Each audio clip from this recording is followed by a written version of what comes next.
যুবক বয়সের ইবাদতের এত মূল্য আল্লাহর কাছে, এত মূল্য যে এই সময়টাতে মানুষ যা ইচ্ছা তাই করতে পারত। কিন্তু যুবক শ্রেণী আল্লাহকে ভয় করে, তার রাসূলকে ভালোবেসে, রাসূলের সুন্নাহগুলোর উপর আমল করলে, নামাজ পড়লে, রোজা রাখলে, তাহাজ্জুদ পড়লে, জিকির করলে, সৎ কাজের আদেশ করলে, অসৎ কাজে নিষেধ করলে, জ্ঞান অর্জন করলে, তিলাওয়াত করলে, এক কথায় ন্যায়ের পথে থাকলে আল্লাহ পাক অফুরন্ত নেকি পুরস্কার দিবেন ইনশাআল্লাহ তাআলা। মনে রাখবেন প্রিয় ভাইয়েরা, দুনিয়ার জীবনে আমরা যাদেরকে নিয়ে বসবাস করি আর কি, প্রকৃত অর্থে তারা আমাদের আপন নন। আমাদের প্রকৃত আপন সত্তা হচ্ছেন আল্লাহ রাব্বুল আলামিন। আল্লাহর চেয়ে আপন আপনার কেউ নেই পৃথিবীতে। তো সেই আল্লাহকে আপন করে নেন, আপনি বুদ্ধিমান।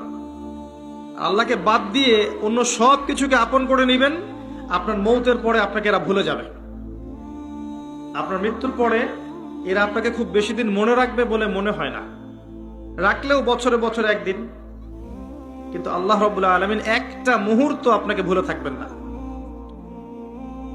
একটা হাদিস মনে পড়লো যে আল্লাহ পাকের কাছে 100টা রহমত আছে, মানে 100 ভাগ রহমত আছে, দয়া আছে, ভালোবাসা আছে।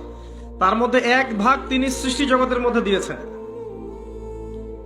ওই যে গাভী তার বাচ্চাকে চেটে পরিষ্কার করে না, কুকুর তার বাচ্চাকে দুধ খাওয়ায় না, ওই 1 ভাগ রহমতের জন্য, 1 ভাগ দয়ার কারণে।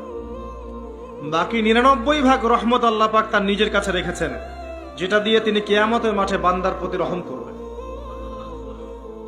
আমরা আল্লাহর রহমত পাবো ইনশাল্লাহ। প্রয়োজন হচ্ছে তওবা করে ফিরে আসা। পাপ হবেই ভাই, জীবনে চলতে গেলে পাপ হবেই, উঠতে বসতে চলতে ফিরতে পাপ হতেই থাকবে, কিন্তু তওবাও হতে থাকবে ইনশাল্লাহ। যত পাপ তত তওবা, যত পাপ তত তওবা। আপনি ঠান্ডা মাথায় এভাবে একটা কাগজ নিয়ে বসেন বাসায়, কাগজ নিয়ে বসে আপনি হিসেব করেন যে, মনে করেন, অঙ্ক করেন, মনে করেন আপনার হায়াত 60 বছর, কথার কথা চলে গেছে 30 বছর, বাকি আছে কত বছর? 30 বছর। শেষের 5 বছর মাইনাস করেন। এই 5 বছর আপনি চাইলেও মনের মতো আমল করতে পারবেন না, ঠিক আছে? শরীরে শক্তি থাকবে না, আপনার রোগ ব্যাধি থাকবে, ডায়াবেটিস, ক্যান্সার, হার্ট স্ট্রোক ইত্যাদি। নাউজুবিল্লাহ, আল্লাহ পাক হেফাজত করুন। থাকতে পারেন, সম্ভাবনা কি বেশি না? 25 আছে আপনার কাছে। 25কে আপনি মাস দিয়ে গুণ করেন, দিন দিয়ে গুণ করেন, দিনের হিসাব পাবেন, পাবেন না? এখানে দাঁড়িয়ে হিসাব করেন আগের জীবনে কোন বছর থেকে আপনার নামাজ ফরজ হয়েছিল, কত বছরের নামাজ আপনি পড়েন নাই, কত বছরের রোজা আপনি রাখেননি, কত যাকাত ফরজ ছিল দেন নাই, ঠিক আছে? পাপের যেগুলো পাপ মনে পড়ছে লিখেন। আমি অমুকের সাথে জেনা করেছি, আমি অমুক দিন অমুক অমুক জায়গায় মদ খেয়েছি, আমি অমুককে হত্যা করেছি, আমি অমুককে পিটিয়েছি, আমি কিশোর গ্যাংয়ে ছিলাম, আমি ক্যাসিনোতে গিয়েছি, আমি এটা করেছি, এটা করেছি, লিস্ট করেন।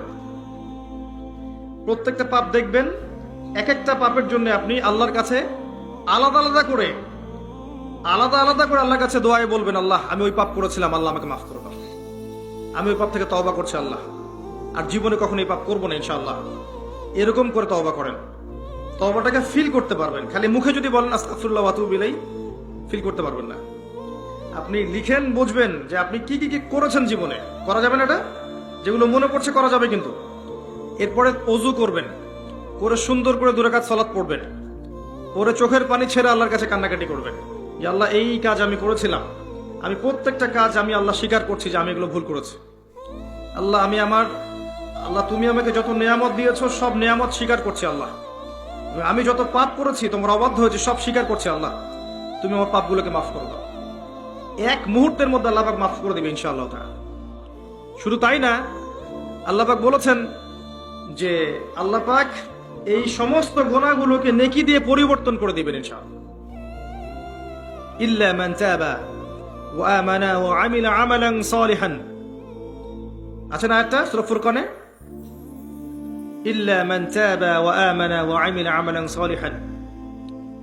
তারা নয় যারা তওবা করেছে এবং ঈমান এনেছে এবং বেশি বেশি সৎ আমল করেছে। উলাইকা ইউবাদদিলুল্লাহু সাইয়্যাতিহিম হাসানাত, এরাই তারা যাদের সমস্ত গুনাহকে আল্লাহ পাক নেকি দিয়ে পরিবর্তন করবেন। শয়তান ধোঁকা দিবে আপনাকে, শয়তান বোঝাবে এত তাড়াতাড়ি কেন? এখনো সময় পড়ে আছে, পরে তওবা করুন। এত দ্রুত দিনের পথে আসতে হবে কেন? অনেক সময় পড়ে আছে। আগে পড়াশোনা শেষ করো, এসএসসি শেষ হোক, ইন্টার শেষ হোক, অনার্স শেষ হোক, মাস্টার শেষ হোক, একটা চাকরি আগে পাও, একটা বিয়ে শাদী হোক, পরিবার পরিবার হোক, শেষ বয়সে গিয়ে একটা হজ করে আলহাজ টাইটেল নিয়ে নেবো, ব্যাস হয়ে গেল। শয়তান আপনাকে বুঝাবে অনেক কিছু। মনে রাখবেন, ইন্নাশ শাইতানা কানা লিল ইনসানি আদুওয়াম মুবিনা, নিশ্চয়ই শয়তান মানুষের প্রকাশ্য স্পষ্ট শত্রু। এর ধোকায় পা দিবেন। আর ইবলিস অনেক স্মার্ট, কারণ তার অনেক বয়স হয়ে গেছে, সে অনেক প্রবীণ এবং প্রজ্ঞা অর্জন করেছে আর কি। সে কিন্তু অনেক স্মার্ট, সে জানে কিভাবে মানুষকে পদস্খলিত করতে হয়। সে মানুষকে নেক্সট শুরুতেও ধোকা দিতে পারে। নেক্সট শুরুতে মনে হচ্ছে ভালো কাজ করছি আমি, দেখবেন এই ভালো কাজের মধ্যেও দেখবেন ধোকা দিয়ে ফেলেছে।